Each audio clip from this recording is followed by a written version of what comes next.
One afternoon, a merry troop was bound for the Thing Controller's railway. They were led by Sir Robert Normanby, the Earl of Soder. He was Duke's Grace, and was taking his friends to visit his little engine. One of those friends was the current owner of George the Steamroller. He'd recently been retired and wasn't keen on his preservation status. He was towing the group in a cart, and found it most degrading. At the sheds, the Earl gathered his group together. My dear friends, thank you for joining me on this delightful trip. Here is Duke, who I am proud to call my engine, and prouder still to call myself his Grace. Duke blushed with pride.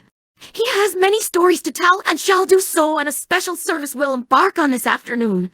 Before that, I think it best we pay a visit to the Thing Controller and thank him for allowing us this wonderful opportunity on his railway.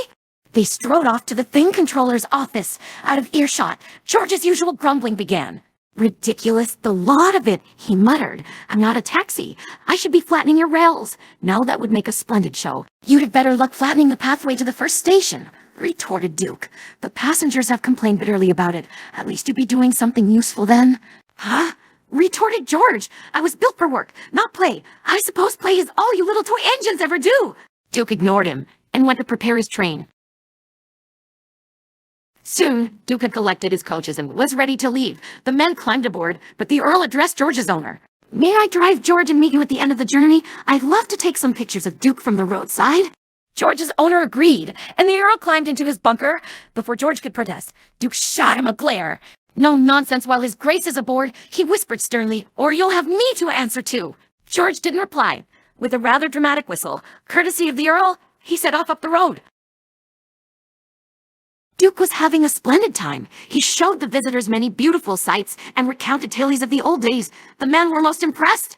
George, meanwhile, was not enjoying himself. The Earl was unfamiliar with his controls and spent more time fiddling with his camera anyway.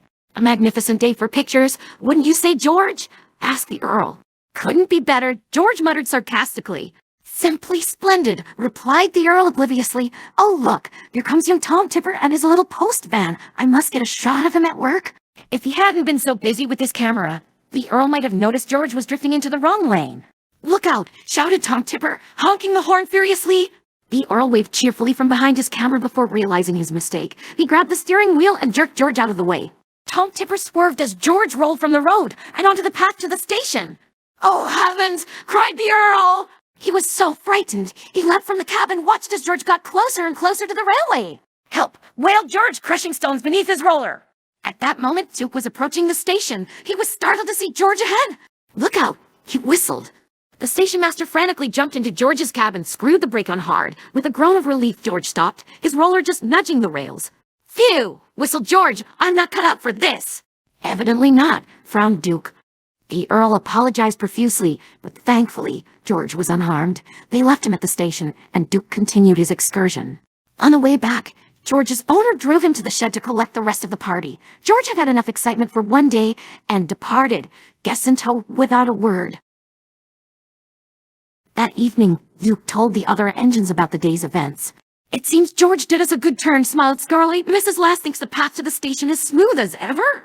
Unorthodox as the methods may have been, grinned Duke, helping our passengers would certainly suit his Grace.